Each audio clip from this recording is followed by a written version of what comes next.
في محكم تنزيله ومن أحسن قولا ممن دعا إلى الله وعمل صالحا وقال إنني من المسلمين ولا تستوي الحسنة ولا سيئة ادفع بالتي هي أحسن فإذا الذي بينك وبينها عداوة كأنه ولي القميد وما يلاقاها إلا الذين صبروا وما يلاقاها إلا ذو حظ عظيم أحمده حمدا معترفا بالعجز كما ينبغي لجلال وجهه وعظيم السلطان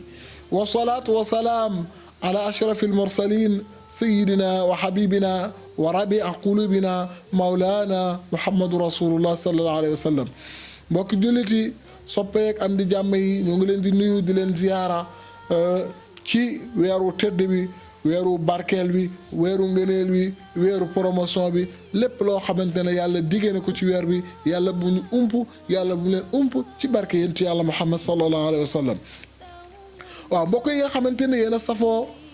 ànd ak ñun ci télévision bu mag bi di Ndam TV di télé de la victoire tey nag ñu ngi toll si ñaar fukki fan ci weeru koor wi kon nag mbokk yi weer waa ngay tàggoo waaw weer waa ngay tàggoo léegi rek ay fan buñ ko wooree rek commencé li wolof naan woor sànni waaye nag yàlla buñ ñu woor sànni woor kay lu toll ni weeru koor nga woor ko ba pare sànni ko loolu baatu olof ba moom man d'accorduma ko woor sànni wala woor wàcc subhanallah ak weeru koor ni mu toll ak weeru koor ni mu teddee nga naan maa ngi woor sànni wala woor wàcc loolu moom yàlla nañ ci yàlla musal ñu ngi toll woon ci xadis bi nga xamante ne Aba Hurayra radiyallahu taala anhu moo ko wax mu naan wax ne qaala rasulullah sallallahu alayhi wa sallam iza jaa ramadan futixat abwaabul janna wa xulaqat abwaabu naar wa sufidat shayatin fa tabarakallahu mu ne weeru koor nag léegi nag mbokk yi ñu dikk ak yéen ci li nga xamante ne mooy fadailu shahru ramadan li nga xamante ne mooy ngëneelu weeru koor waaw mu ne fadailu shahru ramadan laylatul qadri allati xayrun min alfi shahri bokk na ci ngëneel bi nga xamante ne weeru koor am na ko muy weer wi am na benn guddi goo xamante ne ci koor gi moo gën junni weer mu ne wa sababu zalika kaana yuhakki أصحابه برجل في بني إسرائيل جاهد في الله 1000 سنة وقام 1000 سنة فاغتباه أصحابه فنزل الله سورة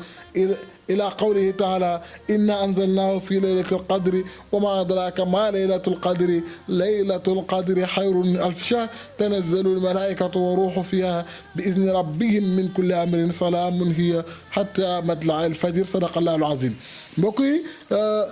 bokk na ci li nga xamante ne mooy fadailu shahru ramadan ngëneelu woor weeru koor waaw mu ne bokk na ci bi sababi zalika dafa am bés sayyiduna muhammad sallallahu alayhi wa sallam doon waxtaan ak sahaaba yi ñuy waxtaan fa tabarakallahu yonent bi di leen nettali benn waay boo xamante ne ci bani israil la bokkoon mu ne jahada fillahi 1000 sana waaye jihaad na ci yoonu yàlla junni at mu ne waqaama taxaw na 1000 sanatin junni at di ko naafila waaw waaye di jihaat na ci yoonu yàlla junni at mila di jihaat ci yoonu yàlla kooku gudd na fan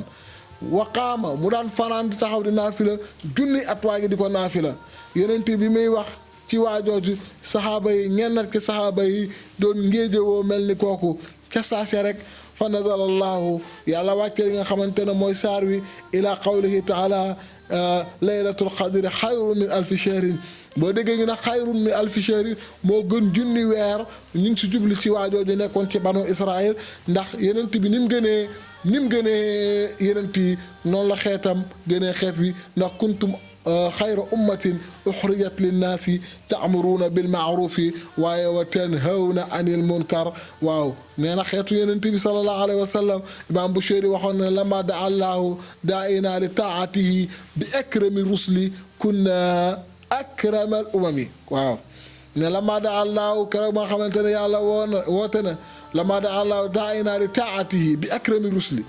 tànn yonent bi mu gën gi yonent kunna nekk nañu nag akramal umami nekk ngeen gi xeet fa tabarakallahu kon nag ñun ñi nga xamante ne ñoo nekk ngeen gi xeet bokk ci xeetu sayyiduna muhammad sallallahu alayhi wa sallam weeru koor waa ngoog ñu ngi si ñaar fukkeelu fan yi incha allahu taala bu subaa nag dinañ dugg ci fukki fan yu mujj yi bu boobaa nag dinañ dikk ak yéen ci ay thèmes yu am solo ay wasaaya yu am solo ay ndénkaana yu am solo di ñaan yàlla subhaanahu wa taala yàlla nangu suñu koor nangu seen koor yéen ñi nga xamante ne yéenay safoo télévision bu mag bii di Ndam TV di télé de la victoire di leen jox dig daje ba suba incha allah wasalaamu aleykum wa rahmatullahi taala wa barakaatu.